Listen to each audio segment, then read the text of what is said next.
estar nuevamente con ustedes en este su programa Diálogos con Libertad de la Asociación de Periodistas de Guatemala. Es un gusto estar contigo, Richard, nuevamente en esta emisión, un programa más. Bueno, gracias Ángela. Es muy importante este programa porque estamos conmemorando el reciente aniversario de la Asociación de Periodistas de Guatemala, que tuvo su evento el día, ya me confundí. Viernes hicimos la conmemoración virtualmente, porque ya con esta epidemia que tenemos en el país y en el mundo, pues nos ha limitado bastante esa asistencia. Ahora, vimos en la celebración de la APG la participación de dos artistas especiales. Y es que el himno lo cantó Germán May. Así es. Germán May hizo una interpretación del himno de Guatemala muy hermosa, pero todavía tuvimos la participación de este artista Páez, ¿verdad? Francisco Páez es el vocalista de Malacates Treble Shop, un artista pues joven que pues tiene una gran cantidad de seguidores guatemaltecos y también de Latinoamérica. Es una persona pues carismática, profesional y sobre todo humano. Con nosotros no puso ningún pero para poder participar en esta conmemoración, que estuvo muy agradable. Bueno, y aprovecho para agradecer públicamente a todas las instituciones que se hicieron presentes durante este evento tan especial, en el cual se celebraron los 74 años de fundación de la Asociación de Periodistas de Guatemala. Tuvo la participación de varios agremiados de manera física, obviamente con todo el distanciamiento y las medidas de bioseguridad. Se compartieron un delicioso pastelito, un bolobán delicioso, y tengo que agradecer públicamente aquí a la gente del IPSP que apoyó directamente la celebración. Pero hay una cosa que queremos compartir con ustedes acá con Ángela, y es la declaración de ese día de aniversario, la cual va a leer.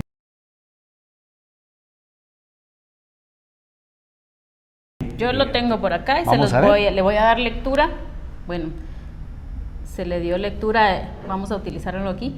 Se le dio lectura el viernes 9, aunque el aniversario de fundación de la APG es el 10 de abril. Bien, 74 años de permanente lucha en favor de la libre emisión del pensamiento. Considerando que este 10 de abril se cumplen 74 años de fundación de la Asociación de Periodistas de Guatemala, APG, considerando que fue una brillante iniciativa de 53 periodistas que en 1947, en el marco de la Revolución Democrática, buscaron agruparse en una organización gremial conocida hasta la fecha como Asociación de Periodistas de Guatemala, APG. Considerando que, inspirados en los principios de la Revolución del 20 de octubre de 1945 y en los valores que deben prevalecer en una sociedad pluralista, la APG surgió a la vida nacional en medio de la ebullición renovadora de la primavera democrática que vivió nuestro país tras la dictadura de Jorge Ubico. Considerando que la razón de ser de la APG fue desde su inicio defender la libre emisión del pensamiento, libertad de expresión sumado a la dignificación profesional y el desarrollo de la prensa como medio de subsistencia y trabajo, considerando que la fundación de la APG se debió al rechazo de la población guatemalteca a la pretendida ley mordaza que se intentó aprobar en el Congreso de la República bajo el argumento del control de la importación del papel para la impresión de los medios escritos de la época. La misma fue rechazada por los periodistas, el Colegio de Abogados, las municipalidades, el magisterio, los sindicatos y los artistas. Por tanto, la Asociación de Periodistas de Guatemala, APG, declara la trascendencia de la organización de la APG es significativa, pues la misma no se ha plegado a ningún gobierno de turno o sector. Dado sus principios y valores en favor del derecho de la libre expresión, que es el único que no es exclusivo de los periodistas, sino que también de medios de comunicación y de toda la sociedad guatemalteca. El papel de la APG ha quedado plasmado en diversas épocas de la historia del país, ya que además de la defensa del derecho a la libre emisión del pensamiento, enarboló también la del principio de alternabilidad en el cargo del presidente de la República y la defensa del decreto profesional. En 1952 gestionó la creación de la Escuela Centroamericana de Periodismo, adscrita a la Facultad de Humanidades de la Universidad de San Carlos de Guatemala, cuyo primer director fue el connotado escritor guatemalteco Flavio Herrera. Por iniciativa del periodista Álvaro Contreras Vélez, y con el apoyo de más de 40 instituciones gubernamentales y privadas entre 1965 y 1969, la APG realizó la cruzada contra la desnutrición infantil que llevó el nombre No Más Ángeles con Hambre. Anualmente otorga el reconocimiento a los mejores trabajos en los distintos géneros periodísticos. Tiene también institucionalizados los premios Quetzal de Oro y Monja Blanca, distinciones que confiere para reconocer la labor de literatos, artistas nacionales y ciudadanos distinguidos. Tras el fallido golpe de Estado de Jorge Serrano en 1993, fue en la APG donde el Procurador de los Derechos Humanos, Ramiro de León Carpio, hizo el llamado a rechazar la censura de los medios de comunicación, como también las medidas de disolver el Congreso de la República, cambiar la Corte Suprema de Justicia a la Corte de Constitucionalidad, los procuradores de la Nación, así como las normas temporales de gobierno y la solicitud al Tribunal Supremo Electoral de convocar a elecciones para diputados. En el seno de la APG y a iniciativa de miembros de la Junta Directiva en 1989 se presentó la propuesta de creación del Instituto de Previsión Social del Periodista, la cual fue aprobada por el Congreso de la República mediante el decreto 5690 que entró en vigencia el 30 de noviembre, Día del Periodista. Hay que recordar que en esa ocasión se delegó a la Junta Directiva de la APG para convocar la constitución del Consejo Directivo del IPSP con los representantes electos por las Asambleas Generales de Entidades de Prensa del país.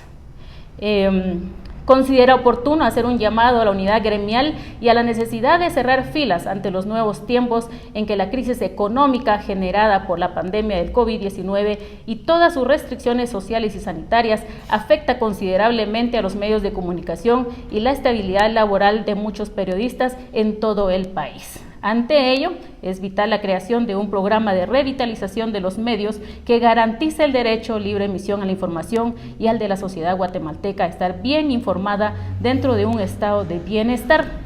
En este 74 aniversario de fundación, la APG reitera y manifiesta su inquebrantable posición de buscar siempre la defensa de los derechos a la población y que los periodistas ejerzan su labor de manera profesional, responsable y acorde a los códigos de ética y servicio social.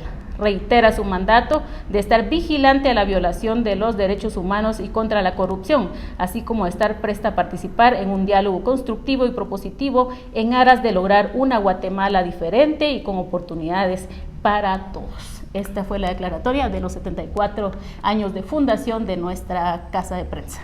Y claro que esta declaratoria se queda corta porque los logros y la lucha de la Asociación de Periodistas de Guatemala ha sido extensa a lo largo de los días de su creación. Ha luchado y ha defendido a los periodistas en los diferentes ataques que, pues, de alguna u otra manera se han manifestado de manera física, de manera económica o judicial. Así que quiero hacer un énfasis especial en esta declaratoria sobre el tema de la creación del Instituto de Previsión Social del Periodista, el cual pues viene a darle una seguridad a todos aquellos periodistas, reporteros, jefes de redacción que han dedicado su vida a comunicar. También otra parte importante de la declaratoria es recordar que durante la corta vía democrática de Guatemala, el único momento en que estuvo en peligro verdaderamente fue con el tema del autogolpe de Estado del ingeniero Jorge Serrano Elías, y APG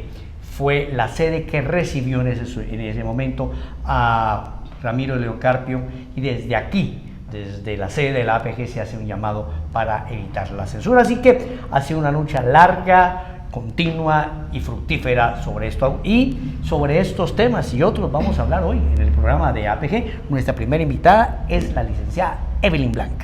Así es, Evelyn Blanc es la coordinadora de Civitas, es una organización, una ONG, ¿verdad?, que se encarga también de defender a los periodistas en este libre ejercicio de su profesión, ya que estamos viviendo en Guatemala una situación difícil para nuestros colegas periodistas que hacen su trabajo para llevar día a día esa información a todos los guatemaltecos con transparencia y dignidad. Bueno, vamos a una identificación del programa y regresamos.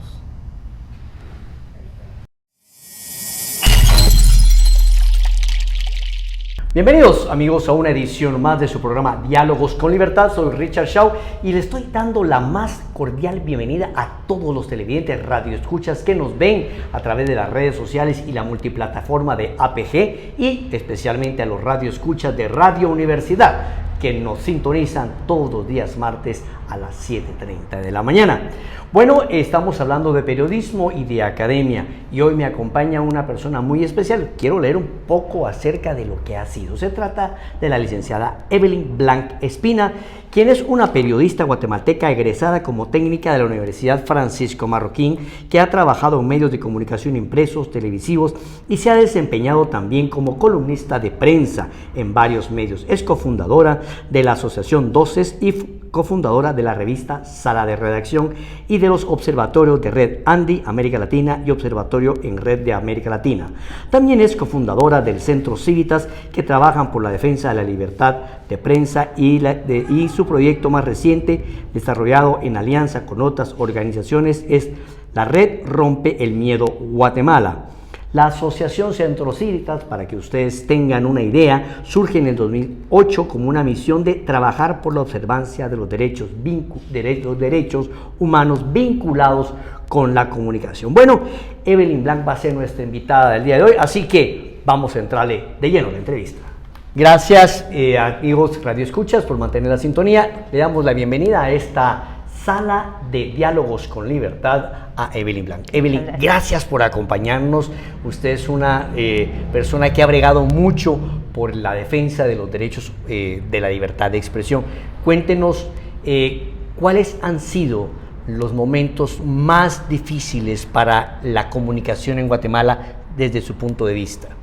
Bueno, la sociedad guatemalteca realmente todavía no disfruta plenamente de sus derechos a la comunicación, ni a la libre expresión, ni de prensa.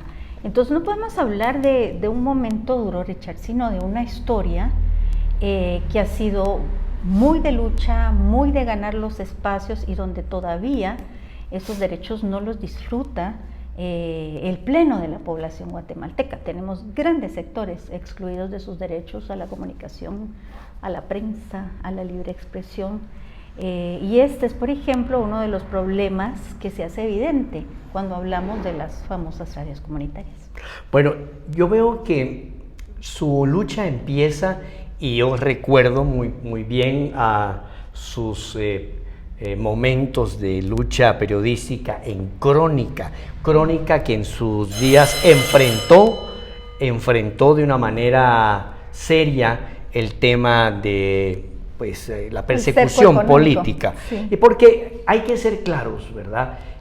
A veces la gente piensa que la violencia en contra de los periodistas consiste en únicamente la persecución física, la desaparición de periodistas, pero cuéntanos de este tema tan especial, el cerco económico que tú le llamas. Uh-huh.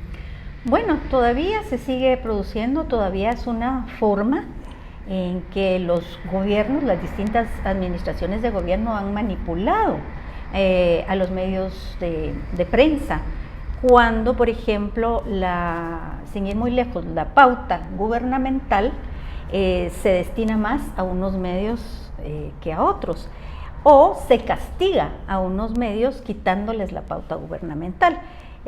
Con Crónica esto fue lo que sucedió. Era un medio que al final era muy molesto, pero igualmente pasó antes, por ejemplo, con el telenoticiero 7 días.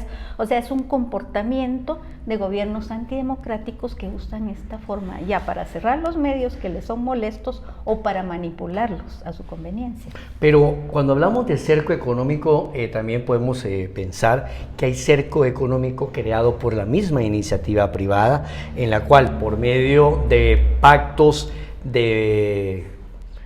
con los comerciantes, pues no le dan publicidad a los ciertos medios. Recuerdo cuando en 1977-78 el diario El Gráfico vivió un cerco económico luego de que publicó unas relaciones comerciales incómodas de una empresa muy importante de Guatemala. Y eso se sigue dando. Exacto. Entonces, desde la plataforma de Doces, ¿ustedes han visualizado lo que es la judicialización de los periodistas? Sí, lo que ahora se llama criminalización. Criminalización, interesante término. La criminalización criminalización de los periodistas comunitarios, por ejemplo, claro, que vamos a hablar ahorita de esto. que es todo el uso del sistema judicial para coartar la libertad de expresión. O sea, aquí vamos con denuncias falsas, absolutamente, ¿no? El caso de los medios comunitarios es un caso que lo refleja muy bien y de manera muy peculiar, porque aquí ni siquiera se usa una figura legal válida para perseguir a las radios comunitarias. Ese delito de hurto de frecuencias que usan no existe, porque uno no puede hurtar una frecuencia, ¿verdad? Cuando el operador de la radio opera, él mismo produce las ondas sonoras, entonces no se puede hurtar a sí mismo. Entonces, aún a sabiendas de que no es una figura legal aplicable, es utilizada para perseguir a las radios comunitarias. Fíjese que me llama mucho la atención que APG, a través del Observatorio de Periodistas y de las diferentes instancias de defensa a los periodistas, se ha manifestado en esa línea de opinión, porque la criminalización de la justicia, también de la criminalización de los comunicadores, también se ha llevado a los propios periodistas. Aquí tuvimos el caso de una joven locutora, creo en Quiché que fue perseguida y encarcelada. Anastasia Mejía. Anastasia Mejía. Cuéntanos acerca de ese caso. Bueno, tú has seguido de cerca eso, claro, ¿verdad? Mi trabajo, de hecho, actualmente es acompañar a periodistas que son y comunicadores sociales que son agredidos. En el caso de Anastasia es una persona bastante sui generis. ¿De dónde es ella? Ella es de Joyabaj. De Joyabaj, Quiché, sí estaba correcto. Quiché. Es una lideresa nata, es una defensora de los derechos de las mujeres y además en busca de acceder a información pública en la municipalidad de Joyabaj, que ha sido la demanda constante de ella y del grupo de personas, de ciudadanos que la acompañan. Ella se postula para un cargo en la municipalidad. Pero la persecución del alcalde Florencio Carrascosa contra ella comienza incluso antes, cuando ella empieza a ejercer su derecho a la comunicación, y ella hace periodismo cultural, en realidad lo que hace Anastasia. Entonces ella, desde que va a las comunidades y empieza a trabajar contando qué significan las ceremonias locales de la siembra, de esto, del otro, desde entonces ella empieza a incomodar al alcalde. Y por eso nosotros decimos que el caso de Anastasia es un caso de libertad de expresión, porque él empieza a molestarla cuando ella se hace notoria como comunicadora. Luego entra a la municipalidad y enfrenta una serie de obstáculos, porque obviamente el alcalde no quería que ella accediera a la información que ella buscaba. Incluso hay una denuncia puesta en ese periodo por ella contra el alcalde por violencia contra la mujer, o sea, llega al extremo de golpearla, ¿verdad? Y pues todo esto estalla cuando el alcalde aprovecha la cobertura que ella hace en agosto de 2020 de unos disturbios que llevan a la destrucción parcial de la municipalidad de Joyabaj, y entonces el alcalde aprovecha y la acusa a ella y a miembros de la Asociación de Comerciantes de haber ocasionado los disturbios y los destrozos. Incluso usa la misma transmisión que ella hace para acusarla, y entonces es un caso muy escandaloso, porque cuando uno miraba esa primera audiencia, miraba el fiscal diciendo, por ejemplo, sí, miren, eso que ella hace, esa exclamación es una exclamación de gozo, porque la gente está rompiendo las cosas en la municipalidad. Totalmente parcializado, y uno oía y Anastasia decía, ay Dios mío, están entrando a la municipalidad, pero el fiscal, que obviamente está en contubernio con el alcalde, decía, ella se está riendo y está feliz porque está destrozando la municipalidad. Entonces tuvimos ese día cubriendo periodistas que fueron de la capital y estaban totalmente escandalizados de la forma como el fiscal estaba manipulando la misma transmisión de Anastasia. Fiscal del Ministerio Público. Fiscal del Ministerio Público de Joya. Sí, es que así como el Ministerio Público tiene una labor muy loable en algunos casos también, tenemos que entender que en todos los lugares se cuecen habas, ¿no? Y es que ahora, el tema de las radios comunitarias, que es algo que tú estás manejando muy bien, también viene a afectar los intereses económicos de los grandes consorcios económicos de radio del país. Por eso vemos constantemente, de alguna manera, que los empresarios se pronuncian hablando de lo que son radios ilegales. Pero realmente, ¿qué están protegiendo ellos? ¿La legalidad o sus propios intereses? Sobre este tema, ¿qué me comentas? Por ejemplo, hablando de Argentina, recuerdo que una de las últimas reuniones que se tuvo con la Asociación de Empresarios de Radio a nivel latinoamericano, la IR, y ahorita no recuerdo exactamente qué significa la IR, fue una reunión que fue propiciada por Edison Lanza cuando fue relator, ¿verdad? Y era un problema realmente continental. Me pareció muy interesante ese intento de diálogo entre la Relatoría de Libertad de Expresión de la CIDH y esta asociación privada, y se observaba que en efecto, en el fondo, el fenómeno es que tocan los intereses comerciales. En Guatemala particularmente recuerdo el caso de una radio en San Miguel Petapa, cerrada porque el pleito era quién transmitía el fútbol. Ese era todo el clavo. Ese era todo el clavo, quién transmitía el fútbol. Y esta fue una radio comunitaria que incluso fue abierta con el amparo del alcalde, ¿verdad? Y el mismo alcalde tuvo que recular y sacar las manos y dejar que la allanaran y se llevaran los equipos, porque no se podía meter en pleitos con el consorcio grande. Bueno, aquí hay una cosa interesante, y es que vemos que las radios comunitarias no solamente afectan o impactan el control o el dominio comercial de los grandes medios corporativos de comunicación, sino que además les compiten en cuanto a la creación y formación de opinión en temas políticos. Y es que quién más que el comunitario oriundo sabe quién es quién en esa comunidad. Entonces, el control político, que se traduce también en pauta de parte de una radio comunitaria, vendría a competir esto. ¿No crees tú que hay una relación directa entre la comunicación política y el querer dominar a las radios comunitarias? No, por supuesto que sí la hay. O sea, en el fondo obviamente son discursos que son totalmente contrapuestos, ¿verdad? Además, no hay que olvidarnos que la misma frecuencia es concebida en Guatemala, incluso por el Estado, como una mercancía, ¿verdad? No, esa concepción no está inmersa en la lógica de los derechos humanos, ¿verdad? El mismo Estado no entiende por qué determinados sectores poblacionales, las jóvenes y los jóvenes, las mujeres, la niñez, los pueblos indígenas deberían tener acceso a las frecuencias, porque para ellos es una simple mercancía, se vende y se compra, y con esa lógica también los empresarios de medios acaparan frecuencias.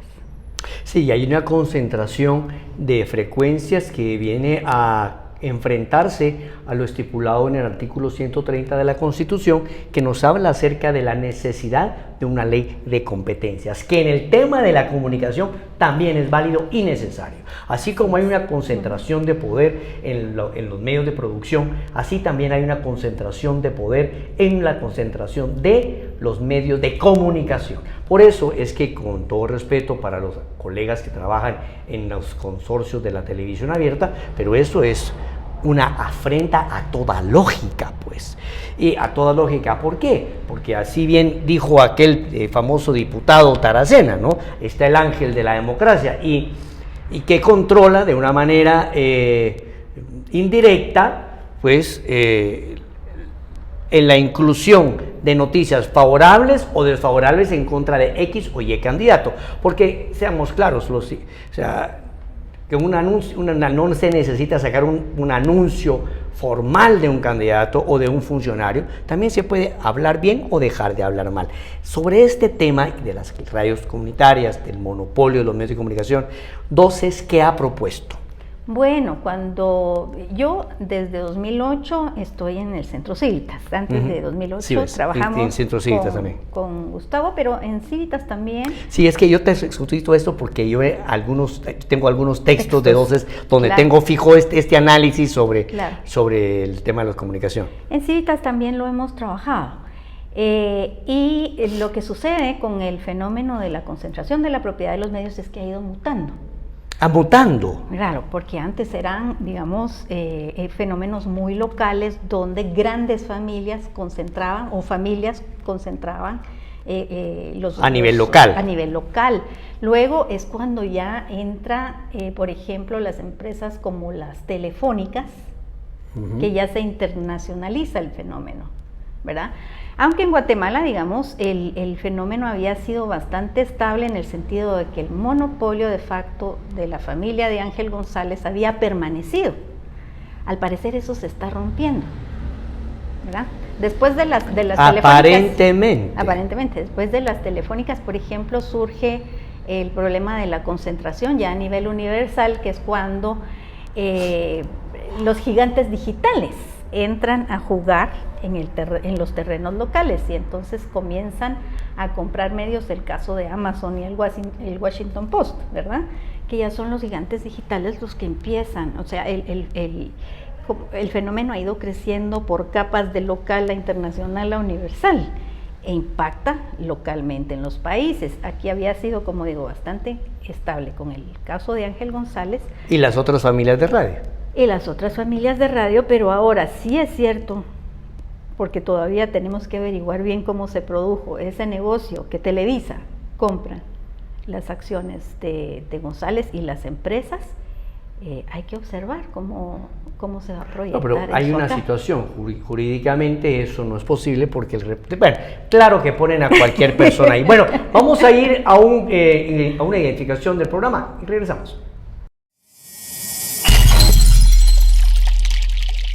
Gracias. Continuamos con la entrevista con Evelyn Blanc, quien nos estaba mencionando acerca de cómo ha ido evolucionando la comunicación, los consorcios de comunicación a nivel digital que ahora empiezan a generarse, y obviamente ahí hay una influencia muy grande, pero hay una democratización de la información a través de los medios digitales, al menos aparentemente, pero así como surge la democratización, también surge la criminalización. Tengo entendido que la organización Civitas ha producido un informe acerca de la violencia en contra de los periodistas. Hay casos específicos y temas que me gustaría que nos compartieras. A ver, díganos, ¿a qué conclusiones han llegado? ¿Qué casos han invisibilizado? ¿Y cómo vamos a enfrentarlos? Bueno, en los últimos 2 años la violencia contra periodistas se ha disparado. Esto es algo que no solo hemos observado nosotros, de hecho ya Reporteros Sin Fronteras dijo que este es un país muy difícil para ejercer el periodismo y hemos visto casos de criminalización muy preocupantes porque generalmente se criminaliza al periodista demandándolo por causas civiles, o sea, por difamación, por calumnia. Primero te demanda por causa penal, luego cuando el juez se inhibe, si es un periodista, se va a lo civil. Sí, pero estos son delitos que no tienen pena, o sea, eran generalmente por causas civiles, que se iban a tribunales de imprenta como forma de solución, pero ahora hay demandas por extorsión, en el caso de Pavel Vega, hay demandas por sedición, en el caso de Anastasia Mejía, hay demandas por portación de pertrechos ilegales, en caso de Francisco Chosh, de Sololá. Hay demandas en caso de intento de soborno, en el caso de Sony Figueroa. O sea, es un nivel que no se había visto anteriormente, el que estamos enfrentando ahora. Escándalo público, se ha generado una situación compleja. Bueno, ¿y han cuantificado ustedes algo en esto? Bueno, ¿cómo vamos lamentablemente las únicas cifras oficiales con las que se cuenta son las cifras de denuncias presentadas en la Fiscalía de Delitos contra Periodistas. que en el último año de Jimmy Morales, por ejemplo, la Fiscalía reportó 109 casos de agresiones. Pero ya en 2020 la cifra había subido a 139, que el Observatorio de Periodistas de APG dijo que eran 10 más, 149. Ahora, ¿por qué la diferencia en las cifras? Porque lamentablemente la cifra que da el Estado es totalmente un subregistro.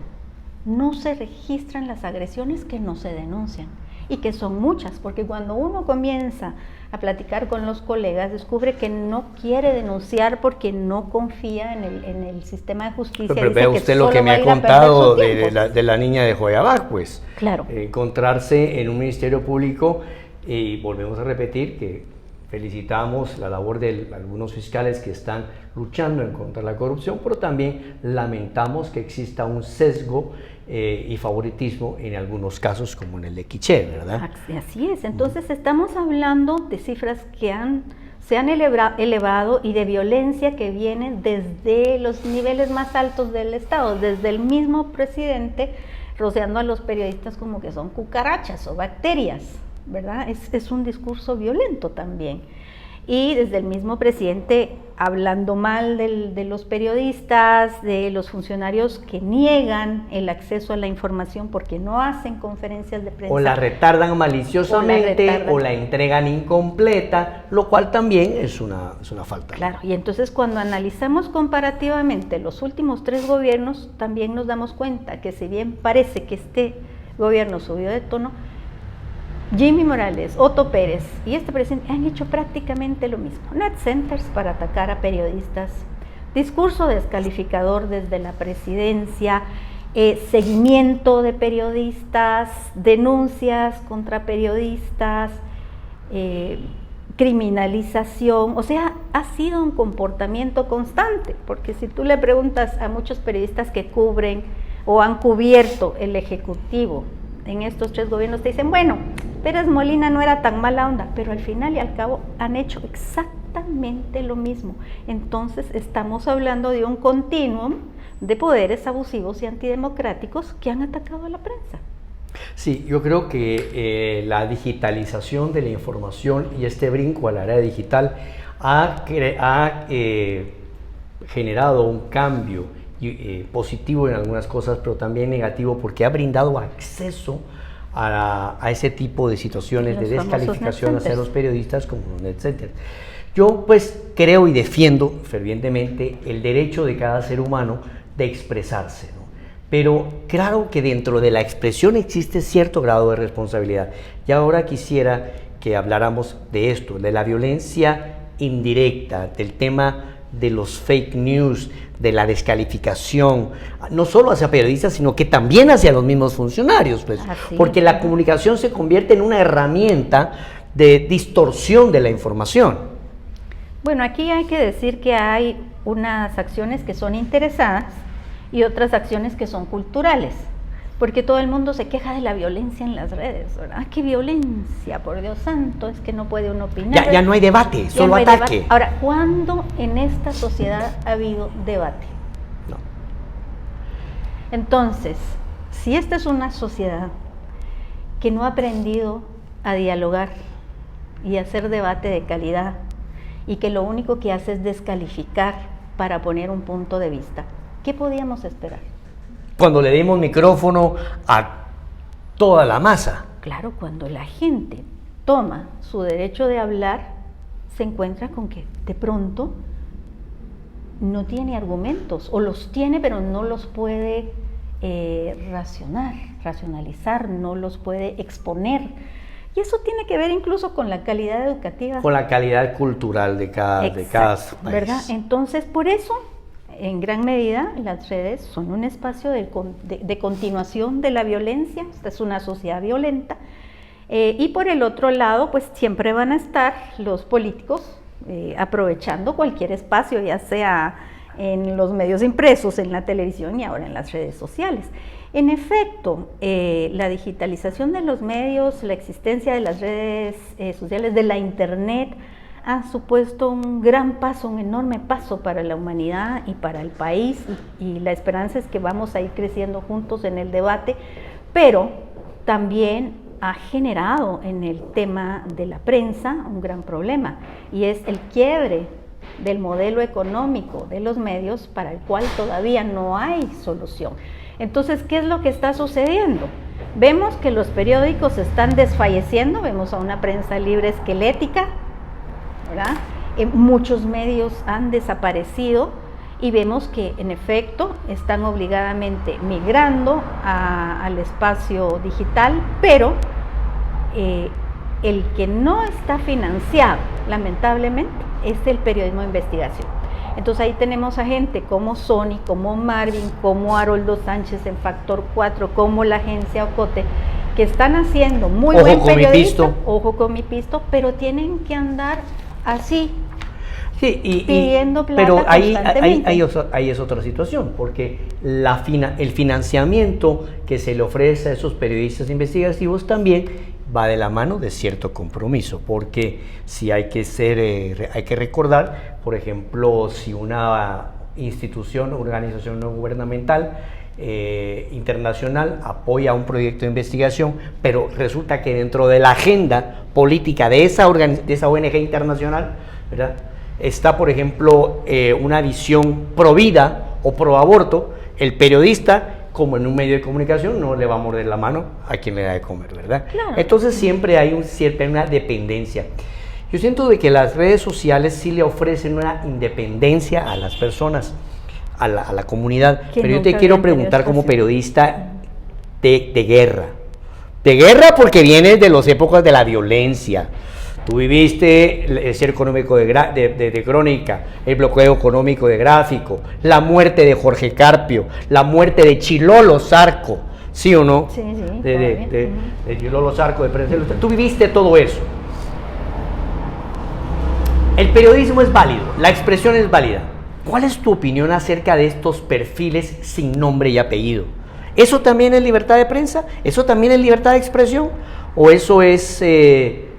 ¿Qué es? Esta es una actividad política que debería ser investigada por el Estado. Regulada y eliminada. Porque atenta contra la libertad de expresión, atenta contra la libertad de prensa. Yo me recuerdo, por ejemplo, una vez que estábamos platicando con el juez Gálvez, ¿verdad? Y estaba quejándose de Ricardo Méndez Ruiz, pero mire lo que dice... Pero él da su nombre y apellido y es una persona real. Pero le digo yo, pero mire, juez Gálvez, así como él, hay otros, ¿verdad? Sí. No lo hacen gratis. ¿Y entonces de qué se preocupa? Sí, pero yo voy, por ejemplo, a estos perfiles que son seudónimos.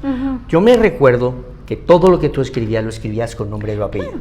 O sea, yo vengo y doy mi opinión y doy mi nombre y mi apellido. Lo que a mí no me parece en estos momentos que se ampare bajo la bandera de la libre expresión es el tema de la descalificación de los ataques con perfiles falsos. Yo siento que todos tenemos derecho a expresarnos, pero asumir la responsabilidad de nuestra expresión.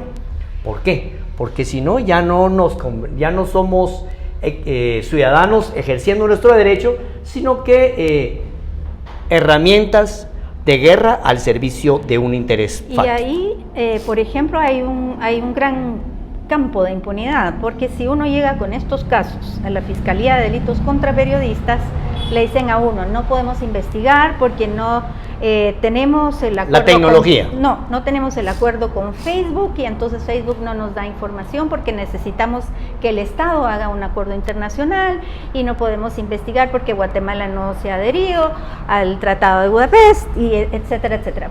Pero cabalmente la FECI acaba de poner un antecedente, acaba de condenar un ex entero. Y eso es interesante, y eso tenemos que investigarlo como organizaciones que estamos luchando por la libertad de expresión, porque ¿por qué la FECI sí pudo y la Fiscalía de Delitos contra Periodistas no puede?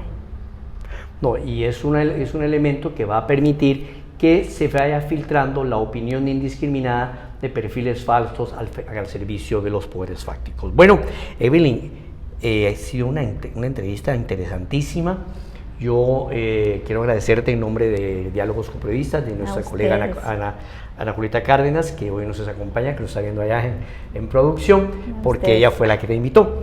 Y queremos que no sea la última vez y que te sientas en tu casa, porque APG y Diálogos con Libertad es tu casa. Muchas y queremos gracias. que Civitas tenga un espacio, los invitamos públicamente para que cuando tengas esa necesidad de socializar tus investigaciones los hagas ya. O sea que, bueno, vamos a llegar hasta acá. Evelyn, algunas palabras de despedida para los a los radio escuchas y televidentes de las redes sociales. Yo les agradezco mucho el espacio, la entrevista, Ana Julieta, querida Ana Julieta, APG, y quiero aprovechar para hacer un homenaje a los periodistas que se están quedando en el campo de batalla de la COVID, que ya han sido varios. Entonces, un homenaje para ellas y para ellos que han perdido en nombre, esa batalla. y a eso me uno para manifestar aquí en Diálogos con Libertad nuestra profunda solidaridad con la familia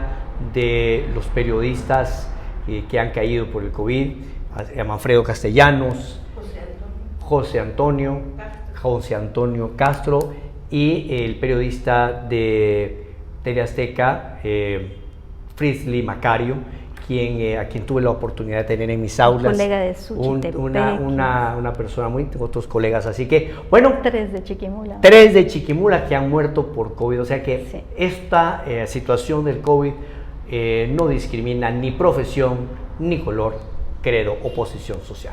Vamos a un corte comercial y regresamos acá en Diálogos con Libertad.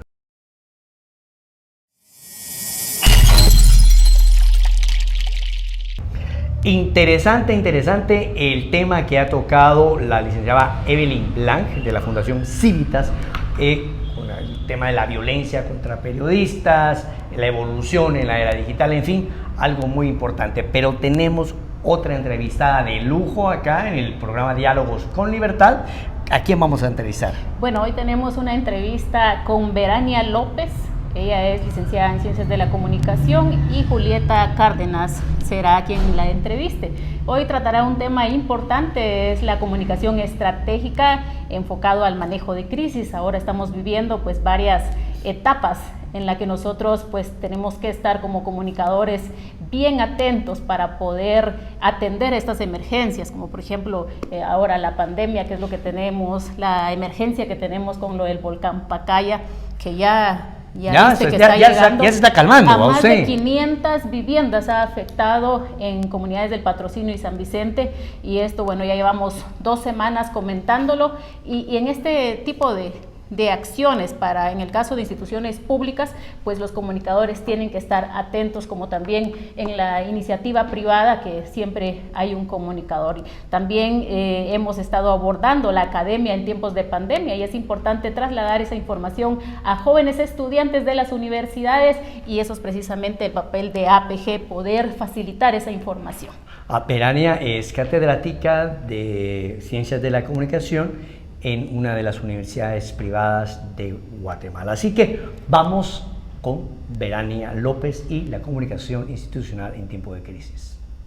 Muy buen día, estamos de nuevo en el programa Diálogos con Libertad, un programa de libre expresión de la Asociación de Periodistas de Guatemala, APG. Hoy tengo el gusto de compartir con una colega de la Asociación de Periodistas de Guatemala, APG, Verania López, quien ella pues tiene más de una década de formar parte de los periodistas activos agremiados a la APG. En esta oportunidad pues vamos a dar a conocer que los periodistas somos multidisciplinarios. No solo nos especializamos en periodismo de investigativo, económico, cultural, de salud pública, sino también tenemos esa tarea de irnos formando constantemente. De esa cuenta, nuestra colega con la que hoy compartimos parte de nuestro programa, ella pues, se desempeña como consultora de comunicación, ha trabajado en el sector privado y en el sector público. Este día vamos a tratar el tema de las estrategias de la comunicación. ¿Por qué son tan importantes? Bienvenida al programa. Gracias, mucho gusto a todos los espectadores. Es un honor estar acá en este espacio, ¿verdad?, para hablar de un tema que en lo personal me apasiona mucho, como es la comunicación. Yo siempre digo que los comunicadores somos administradores de la comunicación, y con esto quiero decir que nos toca saber cuándo, cómo, dónde, a quién comunicar. Entonces, prácticamente hacemos uso de una planificación estratégica, ¿verdad? Y un comunicador estratégico pues se basa precisamente en eso, en hacer un ordenamiento de los procesos de comunicación de las entidades, ya sea público o privadas, ¿verdad?, para poder direccionar con nuestros grupos de interés clave con los que se interrelaciona ya sea la marca o la institución. Entonces, hoy por hoy, la comunicación no es una opción en las empresas, ¿verdad? La comunicación es algo inherente a las instituciones. Yo pongo un ejemplo, ¿verdad?, que si fuera un pastel, la comunicación definitivamente no es la harina, ¿verdad?, sino es parte de la masa, ¿verdad?, que se debe partir luego en proporciones, ¿verdad? Entonces, es parte integral de una institución y no es una opción, es una necesidad muy importante dentro de las instituciones o empresas. ¿Cómo las estrategias de la comunicación han ido ganando terreno en el sector público, en el sector privado, y cómo es importante fijar estrategias de comunicación, ya sea para dar a conocer un producto o una decisión tan importante? Por ejemplo, el tema del COVID, que ya lo hemos abordado en esta mesa de Diálogos con Libertad. ¿Cómo sin una estrategia todo se viene abajo? Sí, yo siempre digo que la comunicación es un tacuche o un traje hecho a la medida. O sea, no puede aplicar una estrategia de comunicación para una institución que se dedica a un servicio o a una empresa privada que se dedica a vender un producto. Entonces, es importante cuando uno hace comunicación estratégica a partir de un diagnóstico. El diagnóstico es como cuando vamos al médico, ¿verdad? Me duele aquí, tengo este padecimiento. O sea, uno le cuenta al médico prácticamente qué es lo que tiene, y es así como nos da la receta para poder manejar o mejorar nuestra condición de salud. Lo mismo pasa en la comunicación. Nosotros a través del diagnóstico, que es nuestra línea basal, definimos nuestras líneas estratégicas, hacia dónde queremos direccionar la marca, hacia dónde la queremos posicionar, ¿verdad? Recordemos que hoy por hoy, a través de las redes sociales, vivimos también en un escrutinio, ¿verdad?, en una exposición también, una forma de hipertransparencia, ¿verdad?, donde tanto la persona, el funcionario, como la institución está doblemente expuesta. Entonces, es importante también saber hacia dónde, qué es lo que queremos comunicar, ¿verdad? Y hoy, como mencionabas, ¿verdad?, la pandemia ha sido también la comunicación o los procesos de comunicación, y la sobrecomunicación también nos ha llevado a una desinformación como es la infodemia. Yo considero que esta sobreabundancia de información nos ha llevado a otra pandemia tan importante. Ok. Verania, entonces, ¿qué les podríamos decir a los estudiantes de comunicación, a los mass media? Porque seguimos viendo que hay gente que tiene 5, 6, 7 años de estar en las pantallas, de estar trabajando comunicación, pero realmente no la hacen como debe de ser. Bueno, ¿Qué consejo les podemos dar? Bueno, lo importante es poder definir qué es lo que queremos comunicar. Recordemos que el comunicador es una pieza clave, como mencionaba, y hacía la analogía con lo del pastel, porque no es una opción. Si vemos un organigrama dentro de la estructura orgánica de la institución o la empresa, y vemos dónde se encuentra ubicado el departamento de comunicación, eso nos va a dar una base de dónde está la comunicación, si es o no estratégica, ¿verdad? Hoy por hoy el comunicador debe estar en los comités de decisión de alta gerencia, ¿verdad?, para saber cómo se debe manejar esa comunicación. No es alguien que va a comunicar únicamente un mensaje, ¿verdad?